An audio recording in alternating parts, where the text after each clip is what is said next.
दोस्तों, कहा जाता है कि जो गुण आपके अंदर नहीं है उसका अभिनय ही अगर आप करते रहें तो धीरे धीरे वो गुण आपके अंदर विकसित हो जाता है।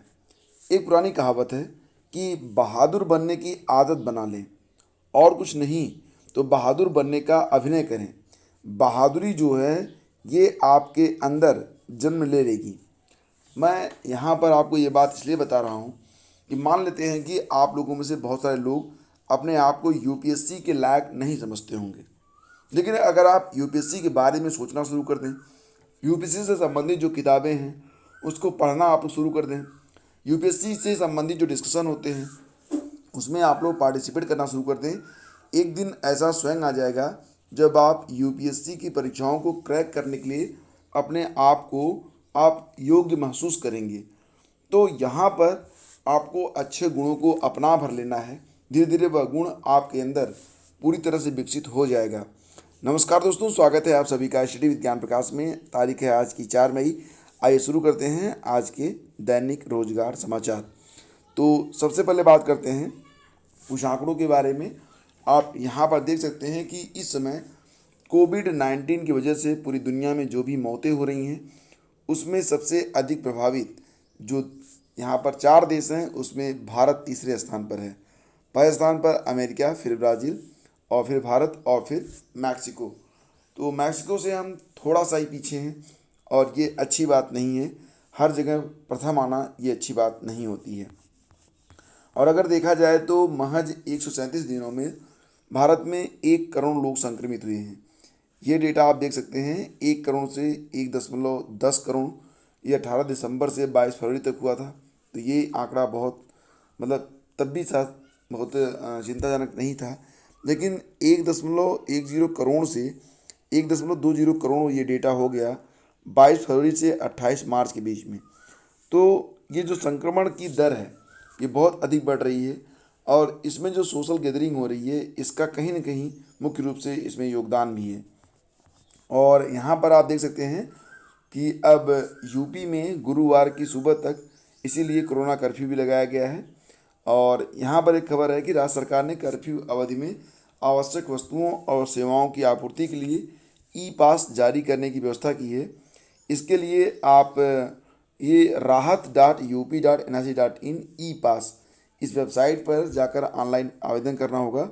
अपर मुख्य सचिव राजस्व रेणुका कुमार ने सोमवार को इसका शासनादेश जारी कर दिया है। ई पास पोर्टल में संस्थागत पास का भी प्रावधान किया गया है। इसमें संस्था आवेदक सहित अधिकतम 5 कर्मियों के लिए पास का आवेदन किया जा सकेगा। तो कोरोना संक्रमण की चेन तोड़ने के लिए उत्तर प्रदेश में कोरोना कर्फ्यू अब 2 दिन और बढ़ा दिया गया है। मुख्यमंत्री योगी आदित्यनाथ ने बताया है कि कोरोना कर्फ्यू अब 6 मई की सुबह 7 बजे तक आंशिक लगाया जाए। अभी यह बंदी 30 अप्रैल से 4 मई सुबह 7 बजे तक के लिए ही थी, तो इसे अब बढ़ा दिया गया है। इसके बारे में आप लोग जान रहे होंगे।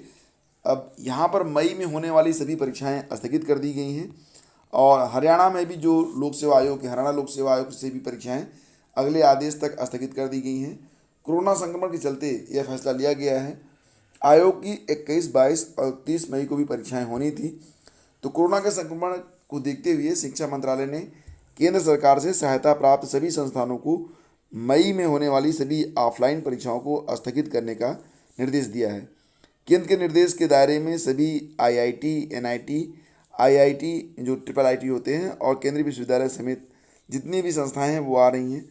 केंद्र सरकार से सहायता प्राप्त संस्थानों के प्रमुख को भेजी गई चिट्ठी में उच्च शिक्षा सचिव अमित खरे ने कहा है कि इस महीने होने वाली सभी जो ऑफलाइन परीक्षाएं हैं वो स्थगित कर दी हैं।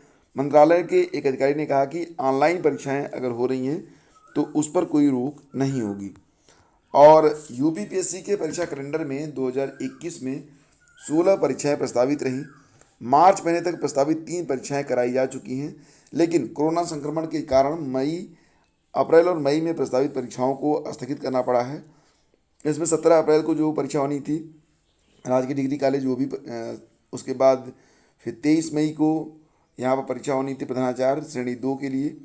तो यहाँ पर अब खबर ये निकल के आ रही है कि 13 जून को पीसीएस प्री 2021 और 20 जून को प्रवक्ता महिला पुरुष राजकीय इंटर कॉलेज प्रारंभिक परीक्षा 2020 होनी है।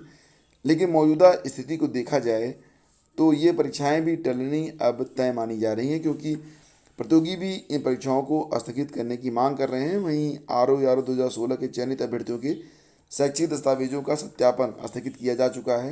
ये 22 से 24 अप्रैल के बीच होना था, इससे चयनितों की नियुक्ति भी फंस गई है। और यूपी सरकार बड़े पैमाने पर मेडिकल स्टाफ भर्ती करेगी। आप देख सकते हैं कि मुख्यमंत्री योगी आदित्यनाथ कोरोना के खिलाफ लड़ाई में हर पल सुविधाओं और संसाधनों में बढ़ोतरी कर रहे हैं। CM योगी के निर्देश पर अब प्रदेश में नर्स, वार्ड बॉय, सुपरवाइजर, चिकित्सक और अन्य पैरा मेडिकल स्टाफ और स्वास्थ्य कर्मियों को बड़े पैमाने पर मानदेय पर रखने की तैयारी की गई है और जल्दी इसे अमली जामा पहनाया जाएगा। इससे पहले अस्पतालों में आम लोगों के उपचार में सहूलियत मिलेगी, मेडिकल कर्मियों की भी हौसला अफजाई होगी।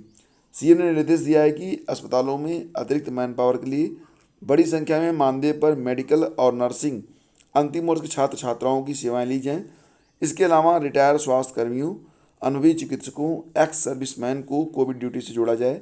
इसके लिए विभाग की ओर से कार्रवाई शुरू भी कर दी गई है। और इसी बीच जैसा कि आप लोग जान रहे हैं कि सभी राज्यों में अधिक से अधिक लोग अब ये चाहते हैं कि उनको कोविड का जो टीका होता है वो लग जाए, लेकिन इसी बीच एक खबर है कि रातों रात उत्पादन नहीं बढ़ा सकते।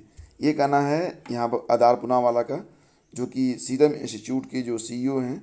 तो कोविशील्ड बनाने वाली company serum institute of India के CEO आधार पूनावाला ने सोमवार को कहा कि रातों रात टीके की उत्पादन क्षमता नहीं बढ़ाई जा सकती। उन्होंने कहा कि टीके का उत्पादन एक खास प्रक्रिया से होता है और इसमें समय लगता है। वर्तमान में लंदन में मौजूद पूनावाला ने हालांकि कहा कि कंपनी देश में महामारी की दूसरी लहर के बीच कोविशील्ड का उत्पादन बढ़ाने के लिए हर संभव प्रयास कर रही है। पूनावाला ने ट्विटर पर लिखा है, मैं कुछ चीज़ों को स्पष्ट करना चाहूँगा क्योंकि मेरे बयान को गलत तरीके से लिया गया है। हमें यह भी समझने की ज़रूरत है कि भारत की आबादी बहुत बड़ी है। ऐसे में सभी वयस्कों के लिए पर्याप्त खुराक का उत्पादन करना कोई आसान काम नहीं है। पूनावाला ने कहा कि हमें हर प्रकार का समर्थन मिला है, चाहे वह वैज्ञानिक हो, नियामकी हो या फिर वित्तीय। अभी की स्थिति के अनुसार हमें 26 करोड़ खुराक के ऑर्डर हैं। इनमें से हम 15 करोड़ से अधिक खुराक की आपूर्ति कर चुके हैं। तो दोस्तों ये थी आज की सारी updates. Thank you so much for watching the video. और अगर ये वीडियो आपको पसंद आया तो इसे लाइक और शेयर आप लोग जरूर कर दिया करें। अब चलते चलते आपको याद दिला दें कि जो करंट अफेयर की PDF होती है, उस PDF को अगर आप डाउनलोड करना चाहते हैं तो आप इस वीडियो का डिस्क्रिप्शन चेक कर सकते हैं। वहाँ पर आपको एक लिंक मिलेगा, उस पर क्लिक करके आप सभी 4 महीने की जो PDF है उसको डाउनलोड कर पाएंगे। और आप लोगों में से बहुत सारे लोगों ने ये भी पूछा कि अब जो अप्रैल माह का जो PDF है वो कब तक जो है उपलब्ध हो जाएगा। तो दोस्तों इस पर काम चल रहा है, बहुत जल्द ही आपको अप्रैल माह की जो PDF है वो अवेलेबल करवा दी जाएगी। और इस बार की जो PDF होगी वो थोड़े से पेजेज उसमें कम रहेंगे ताकि आप उसका प्रिंट आउट भी मतलब आराम से ले सको और उसे घर पर बैठकर पढ़ सको। तो थोड़े से फॉन्ट होंगे, छोटे होंगे और इससे आपको फ़ायदा रहेगा उसका प्रिंट आउट लेने में। तो आज के वीडियो में बस इतना ही। शीघ्र मिलते हैं आपसे एक नए वीडियो में। तब तक के लिए खुश रहिए, पढ़ते रहिए। Thank you for watching study with ज्ञान प्रकाश।